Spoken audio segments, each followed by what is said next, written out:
Pardon the interruption, but I'm Mike Wilbon. Elon Musk is planning to talk about a new brain chip later this week. Tony, are you open to a brain chip? I'm Tony Kornheiser, and it depends. Is it barbecue flavored? Then I might be. Actually, I don't really like the barbecue flavors. Of all of the potato chip flavors, the ones that I think I like the most are the sour cream and onion. Do you like those? No, barbecue, you don't like baby. those? Barbecue chips. Come on. That's a staple Yeah. in America. Even where you grew It's up too- on Long Island, they had to have barbecue chips.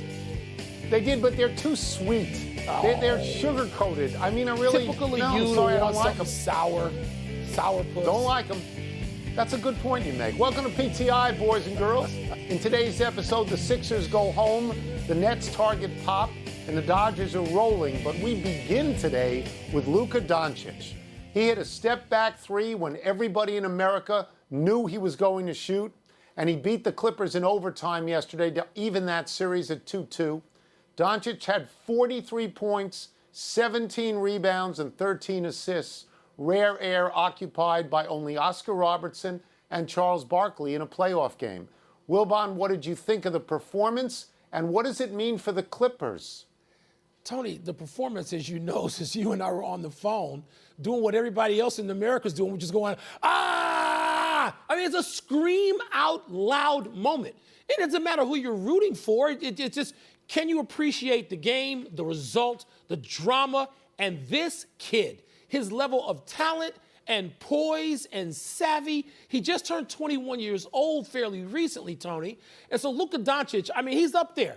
I mean, I would take, if you said, who are you going to start a team, right? Who are you going to take? Okay, you're not going to take LeBron. Of course you take LeBron for any game, but at 35, you wouldn't start a new franchise, a new team with a 35-year-old guy, or Chris Paul at 34, or certain guys who are, and maybe you do go with Kawhi, who I think is 29, but Tony, Doncic would have to be near, if not at the top of your list. And what does it mean for the Clippers? The Clippers are now locked into at least a 6-game series in which you got to think that Dallas is going to get its second best player back on the court, and they're playing with house money. Nobody thought they would win. The Mavericks are playing with house money here. I still expect the Clippers to win, but it's going to be hard. All right, so let me tell people, in full disclosure, what happened yesterday after that shot. Within 2 seconds, I called you, and the moment I heard you say hello, I said, you tell me right now who's better than this guy. Because, a lot of people may be as good, but right now, who's better than Doncic? And then we talked about who we thought of when we thought of Doncic. And my first reaction, because of the wow factor and the fact that the ball's in his hand all the time, I thought of Pete Maravich. And you mentioned Magic Johnson, and I like that because Magic Johnson was very calm. He was very confident. He was very measured. The game seemed to slow down around Magic Johnson as it does with Doncic. But this kid right now, again, at 21, he's a complete wow. In terms of the Clippers, Mike, if it goes to, and I should tell people, you pick the Clippers in every game. I do. So you're 2-2 at the moment. I do. You're 2-2. Yeah. If it goes to 7, you play all year for home court at 7. There's no home court. No. So that changes the dynamic for an underdog, right? Yes, but Tony, I think the favorite always feels a little more pressure. Tony, Kawhi Leonard yesterday was great himself. He was down great. the stretch. His team didn't win. But, Tony, he made the play, and it wasn't a shot. He made the pass to put his team ahead with under 10 seconds left. It's going to get overlooked. But if you're talking about who I would choose to win a game tonight, would it be Doncic? No, as great as he's been. It'd be Kawhi Leonard, because I've seen him do it multiple times. And, Tony, I think that Kawhi Leonard is going to be the guy that tips this in favor of the Clippers, which is why they went out and got him. Let me just say this. The guy who's not going to be the guy is your guy, Playoff P. Oh, Paul come George. on, don't go At the there. moment, yesterday, 3 of 14, I know. 1 of 7 from 3, 9 points, a 29% triple for the single. series. I know. Yeah, he names himself Playoff P. What are we watching? Hey, we're watching he can the play playoffs. defense, he can pass the ball, he can rebound. He is going to have to play 2 for the Clippers to win, and I think he will. I do. With the Sixers out of the bubble, their coach may be out of a gig. The Athletic reports that the team is expected to part ways with Brett Brown. though it's unclear as to when. Could be any moment now. Philly got swept by Boston yesterday in a series the Sixers played without their injured star Ben Simmons. Tony, do you expect major changes to a team that came so close to the Eastern Conference Finals last season? Bounce, bounce, bounce out. Yeah, like you, I expect the coach to be gone. Even the players said the coach should be gone. I believe Josh Richardson said, he's got to take accountability. He's part of this whole thing. So he's gone. In terms of major changes, no, because I think you have to wait for Ben Simmons to get back. Ben Simmons is an all-star, and the ball is always in his hand. Now, the knock on him is that he's not a good shooter. Jason Kidd, never a good shooter. Magic Johnson, early in his career, not a good shooter. I think you wait and see what Embiid and Simmons can do together before you make major changes. Tony, I've been going back and forth on this because of the whole stupid process, which I like to make fun of, and I'll kick them when they're down because I hated the process. It was just tanking to get more picks, and people somehow thought that was brilliant. But let me just mention some salaries, okay, that are going to be incurred by the Philadelphia 76ers. Joel Embiid, $29.5 million next season. Ben Simmons, $29.2 million. Al Horford, $27.5 million. And Tobias Harris, who, by the way, showed some courage yesterday by getting up after busting his head open and coming back, $33.5 million next year. How many of those are you going to be able to get rid of if you want to rework that team? So it seems to me, Tony, the first thing that the Sixers might have to try Elton Brand, because this is now on his plate, even though he wasn't part of the process, he did sign Horford. He's going to have to bring in a coach, Tony, who can look at these pieces and say, I can fit them differently. I'll make this puzzle a little differently than Brett Brown did, and we go from here. I think that's what, maybe you can move one of those pieces, but who would you move, Embiid or Simmons, if you were going to move one of the linchpins? Who would you deal? Well, I would not move either of them until another full year went by. Right. I mean, they're young, and I would want to see that. In terms of Elton Brand, he let J.J. Redick go and Jimmy Butler go, right? Well, they were leaving, it looked like anyway, based on what had happened the previous season. You can keep people if you make them a good enough offer. And in terms of that coach, I am quite confident that people in Philadelphia will look to Jay Wright at Villanova. I don't know whether he'll take it. He's a Philadelphia boy. Maybe he looks around at, at Brad Stevens and says, I can do this too. But that's who they're going to look at. According to The Athletic, the Brooklyn Nets, speaking of looking for coaches, are interested in Gregg Popovich coaching their team next season and will explore that possibility. Popovich has coached the San Antonio Spurs the past, get this, 26 years. And he has won 5 championships there. But the Nets will have Kyrie Irving and Kevin Durant on the court next season. Wilbon, can you see Popovich going to the Nets? Tony, I wrestle with this one, too. I mean, from a basketball standpoint, I guess I could. I mean, look, he'd be walking into a lineup. And by the way, no disrespect to Jay Wright, who we both know and like a lot. But if you're the Sixers, what, you don't want to talk to Pop? If Pop's on the move and you got that roster of people I just read, you don't want Gregg Popovich walking through that door? Of course you do. So anybody would want Gregg Popovich. The question becomes, is he tired of San Antonio or Texas or his existence there? Or, culturally and politically, does Pop feel like going somewhere else and feeling life there before it's time to step away? I don't know. I don't know that anybody knows. We can just read the tea leaves and do all that kind of stuff that people who do what we do. I have a hard time seeing it, Tony, but I would try to go after him. If I thought that door was cracked, ajar even an inch, I would try to go get Gregg Popovich. I agree with that. I think from a basketball point of view, if you are the Nets and your general manager, Sean Marks, is a guy who played for Popovich and coached under Popovich, and you've got Kevin Durant, who played for Popovich on part of the Olympic staff, you would go after him. Yep. And you would say to him, you can't win in the West with San Antonio now, but you maybe could come and win in the East right now with Kyrie Irving and Kevin Durant. But the magic name is Kyrie Irving. Why does Gregg Popovich, why does a man of accomplishment, a man of stature, want to coach a guy who will undermine his authority from the first moment he gets there? Kyrie Irving is, to me, uncoachable. Kevin Durant, may very well be coachable and may be the ticket to all of this. But you talk about him moving, Mike. I don't know that he wants to move to a big city, and I don't know that he wants an aggressive press corps. He's got a pretty good deal where he is, and he's got the Olympics, and he's my age. Why is he doing this? Because he wants to win one more time. And you just said it. He can't win with this group of Spurs in the West. He knows the teams above him. But you look in the East, you look at Philly remaking themselves. Milwaukee's still uncertain. I mean, Toronto's really good, but they got free agents coming up. There's a window, Tone. There really is for Gregg Popovich if he wants to do that.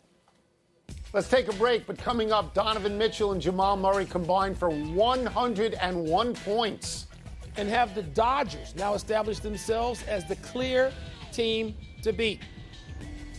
From a basketball standpoint, it's interesting Popovich facing that. From a red state, blue state, Popovichian standpoint, it might be the thing for him to do.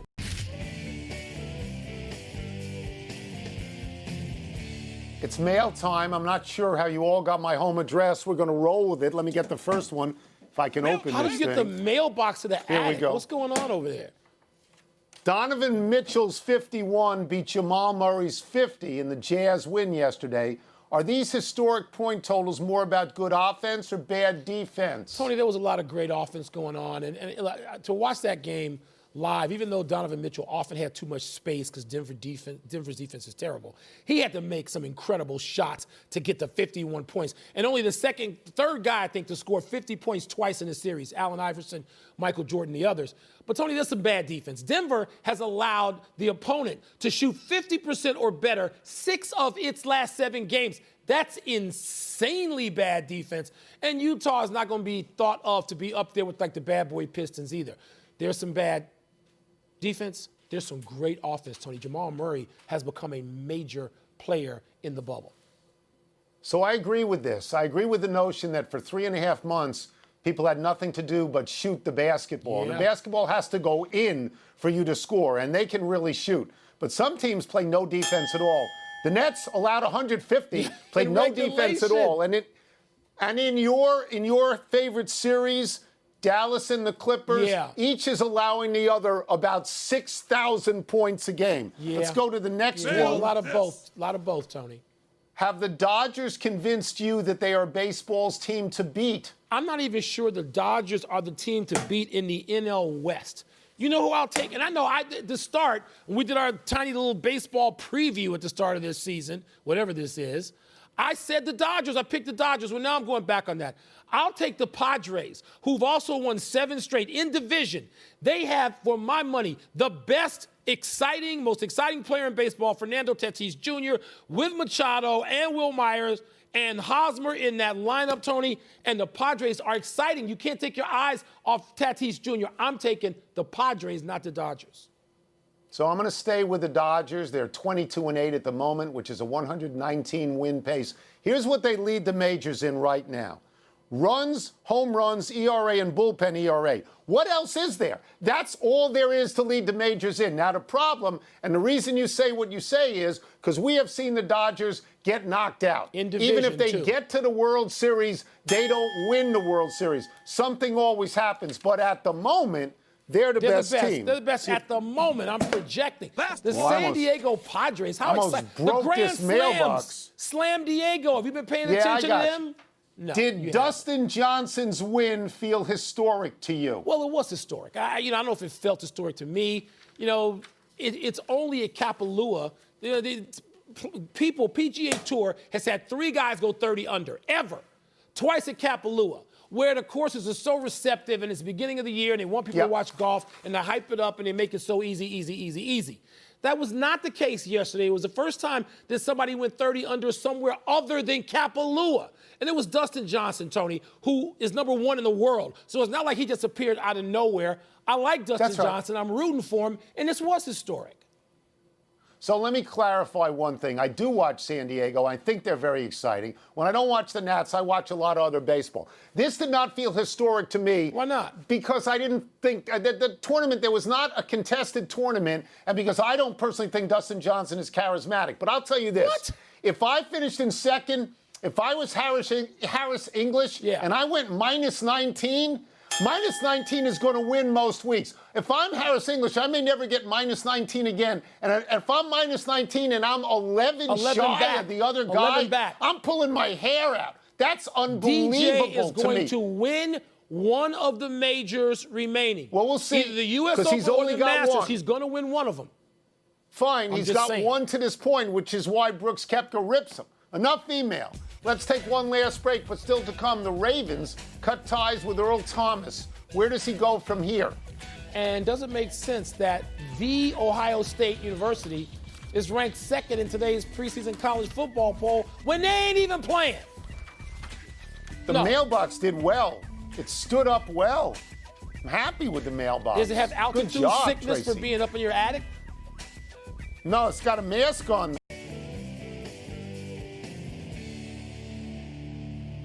Happy time, people. Happy 60th birthday, Cal Ripken Jr. Cal gets to celebrate his birthday with the good news that he has beaten prostate cancer, as he announced last week. Good. Cal is a true hometown hero in Baltimore. He was born and raised in Aberdeen, Maryland, about 30 miles up the great I-95 from Baltimore. His father, Cal Sr., was a coach and then the manager of the Orioles, so he got to manage Cal and his younger brother, Billy. Cal Ripken is the greatest shortstop in history of that franchise. He played all his 21 seasons for the Orioles. He was AL Rookie of the Year in 1982, AL MVP in 83 and 91. He was on their World Series champs in 83, and he played in 19 All-Star games on his way to Cooperstown.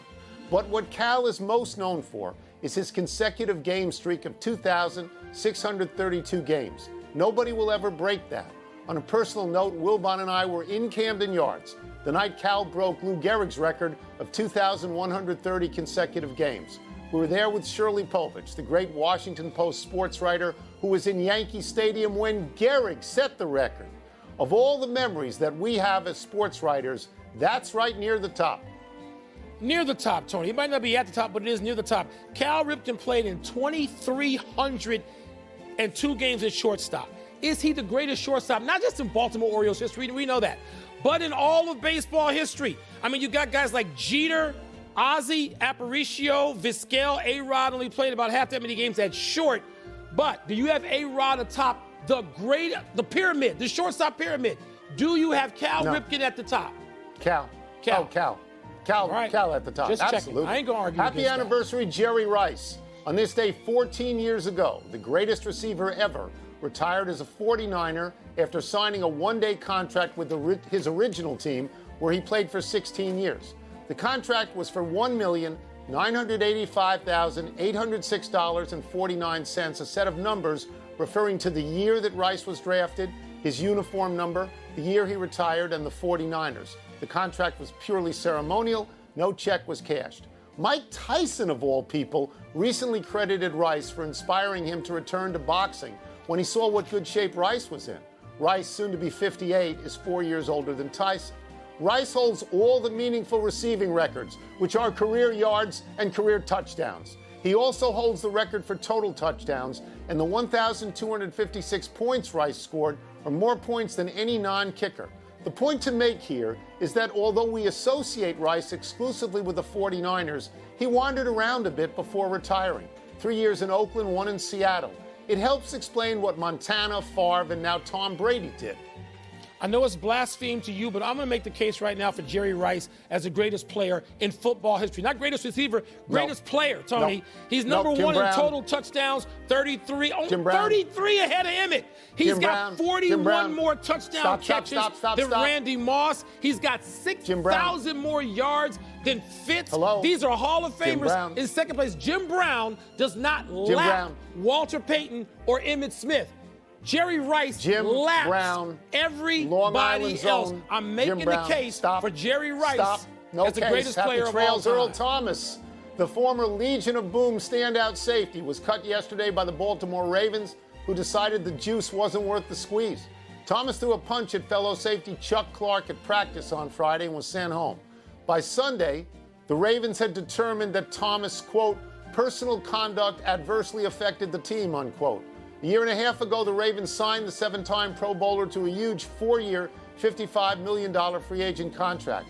Thomas had played 9 seasons in Seattle, a team as historically dependent on its defense as Baltimore. Already there is speculation that Dallas, San Francisco, and Houston may have interest in the fiery 31-year-old Thomas. The Ravens had outsized defenders before, like Ray Lewis, Ed Reed, Terrell Suggs, Bart Scott, always made room for them. But when John Harbaugh was asked to go into depth about Thomas, he demurred in Belichickian style, saying only, "We're good moving forward, all eyes ahead," unquote. He's been trouble in their locker room, and at that position, when your speed goes, you go, Tony, away at that position as an elite player. And this looks like curtains, actually, for what was a great player. 76ers have already reportedly fired Brett Brown, and we go quick to the big finish. Let's do it. Let's go. Clemson #1, Ohio State #2 in the AP precinct college football poll. It makes sense to you? Nothing about this college football season, if there is one, is going to make any sense. The Giants designated 37-year-old Hunter Pence for assignment. Does that mean it's over for him? Great player for a long time, batting .096 right now. Bayern Munich shut out PSG to win the Champions League. Your thoughts? You would have hated this game, Tony. One goal, the kind of game you rail against all the time. The Capitals fired head coach Todd Reardon. Whoa, justified? Yeah, 2 first-round exits in 2 years in the playoffs. Last one, the Heat can sweep the Pacers tonight, will they? Tony, I think the Pacers are going to get a game. I got the Heat in this series, but I don't think the Pacers are going out 4-0. Out of time, try and do better the next time. I'm Tony Kornheiser. I'm Mike Wilbon. Same time tomorrow, knuckleheads. You can get the PTI podcast on the ESPN app or Apple Podcasts. Scotzo, good luck tonight, baby. He's like... Wish him luck, Wilbon.